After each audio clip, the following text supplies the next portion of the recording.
silakan duduk Ibu. Ini ada yang bisa dibantu? Mau meriksakan anak saya, Bu. Oke, kita lakukan pendataan dulu Bu ya. Anaknya namanya siapa Ibu?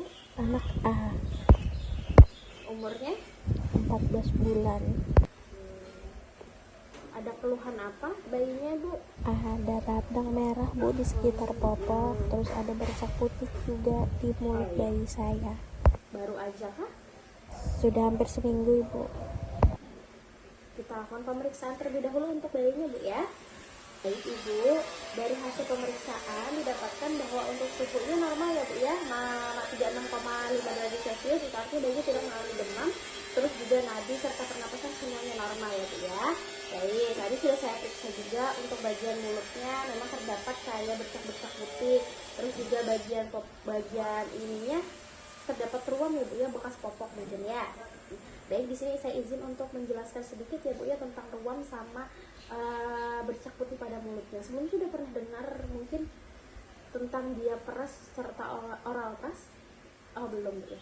Baik, di sini saya ingin menjelaskan terlebih dahulu ya Bu ya, mungkin supaya ibunya lebih mengetahui gitu. Jadi sebelumnya yang pertama dulu ya Bu ya, tadi saya lihat ada ruam merah atau kita sebut kalau bahasa medisnya itu diaperas.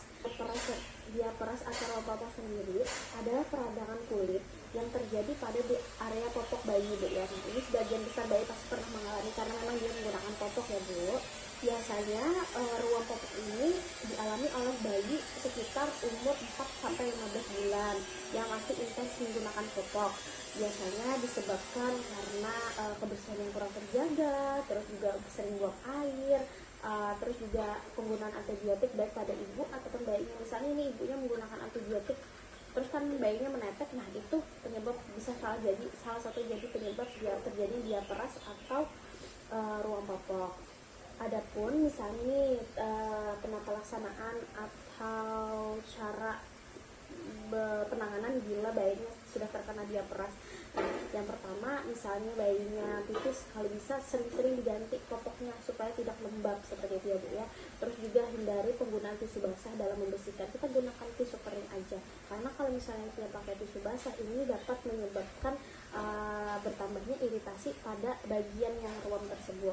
Terus juga kalau misalnya dibersihkan habis cebok itu kita gunakan pakai air bersih. Jangan sampai digosok-gosok, cukup ditepuk-tepuk aja pakai tisu basah ya Bu ya, nggak perlu digosok karena kalau digosok takutnya tambah iritasi. Terus keringkan setelah dibersihkan, dikeringkan. Usahakan jangan sampai ada sisa-sisa basah atau sisa-sisa air ya Bu ya, karena dapat menyebabkan terjadinya kelembaban yang menambah terjadinya iritasi. Terus hindari popok yang terlalu kencang, jadi kalau bisa jangan kencang-kencang banget gitu, yang agak longgar aja. Terus kalau bisa tidak disarankan menggunakan minyak telon atau baby oil untuk mengurangi ruam, itu nggak disarankan ya Bu ya. Adapun misalnya pencegahan supaya tidak terjadinya diaperas atau ruam popok ini, itu kita yang pertama kita pilih bahan dari popoknya sendiri. Kita cari bahan kain yang menyerap keringat ataupun menyerap air. Terus sering ganti popok, apalagi setelah bayi pipis itu kalau bisa langsung diganti. Terus juga sering jaga kebersihan area popok bayi ya. Nah seperti itu. Apakah sudah bisa dimengerti untuk beberapa penjelasan saya mengenai diaperas tadi? Jadi nanti ini kita bantu bersihkan sedikit-sedikit ya Bu ya. Nanti di rumah bisa dipraktekkan mungkin dengan cara tadi kita ganti popoknya sesering mungkin, hindari bayi dalam keadaan basah gitu ya. Jadi kalau misalnya habis popok, habis pipis, kalau bisa langsung dikeringkan. Nah selanjutnya yaitu untuk bagian mulut, tadi kan ada terdapat bercak-bercak ya Bu ya di dalam mulut seperti susu beku gitu ya Bu ya. Nah itu sebenarnya biasa kalau di medis bisa disebut dengan yaitu oral thrush. Nah sebelumnya pernah dengar oral thrush sih Bu? Oke, belum. Jadi di sini saya izin menjelaskan sedikit tentang oral thrush. Oral thrush sendiri adalah kandidiasis selaput lendir mulut. Biasanya terjadi pada mukosa dan juga lidah, dan kadang-kadang palatum, gusi, dan juga lesi pada mulut. Nah, adapun gejala yang tampak pada oral thrush tersebut seperti yaitu terdapatnya bercak keputihan pada mulut seperti bekas susu tapi sulit dihilangkan. Nah, itu salah satu gejalanya. Terus bayinya juga sering menolak untuk minum ataupun menetes. Juga terdapat luka-luka banyak nih pada selaput lendir mulut, jadi sampai ke bibir lukanya ya Bu ya. Nah, ini biasanya bentuknya ini itu Bu, mirip sama bekuan susu dan melekat lengket banget Ibu, tapi susah untuk dihilangkan. Terus kalau misalnya sudah kronis banget ini terjadinya lecet atau benjolan-benjolan gitu pada mulut bayi. Nah, terus juga selain itu kalau sudah parah banget ini disertai demam Ibu, bisa sampai 40 derajat Celcius suhunya. Nah, untungnya tadi kita cek masih dalam batas normal untuk suhunya ya Bu ya. Terus bayi tidak mau makan, tidak mau minum.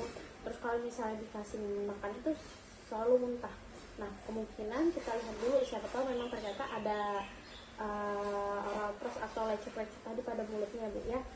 Nah, cara pencegahan terjadinya oral thrush ini ada beberapa cara ya Bu ya. Salah satunya seperti kita pertama menjaga kebersihan dotnya. Kalau misalnya bayinya pakai dot, usahakan kalau membersihkan bisa direbus atau direndam dengan air panas ya Bu ya. Setelah itu dibilas sebelum dipakai. Pokoknya sebelum dipakai usahakan kita rendam atau direbus dulu pakai air panas, jadi untuk kuman dan bakterinya itu mati. Itu salah satu cara pencegahan supaya tidak terjadinya oral thrush.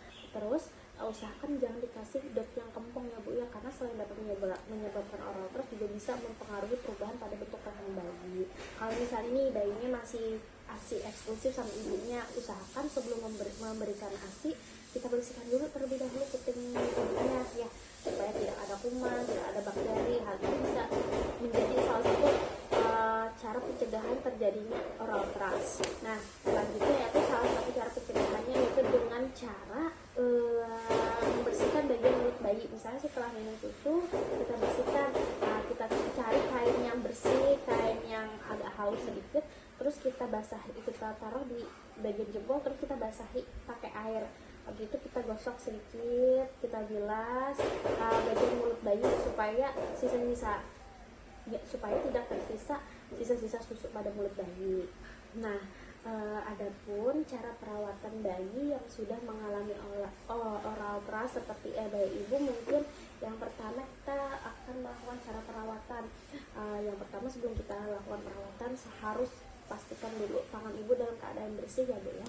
Terus bersihkan terlebih dahulu jari yang akan digunakan untuk membersihkan bagian mulut. Kita bersihkan dulu nih jari kita dengan air garam. Terus kita olesi mulut dengan obat yaitu dengan obat yaitu Genetial Violet 0,25 mg atau 1 ml suspensi nystatin. Setelah itu kita bersihkan, baru setelah dibersihkan kita buang nih kain yang tadi, jangan dipakai ulang ya Bu ya, karena takutnya menyebabkan bakterinya berkumpul di situ seperti itu. Kalau misalnya sudah dibersihkan segala macam tapi ternyata keluhannya nggak berkurang, bahkan keluhannya bertambah, langsung bawa ke fasilitas kesehatan ya Bu ya, bisa puskesmas ataupun rumah sakit seperti itu.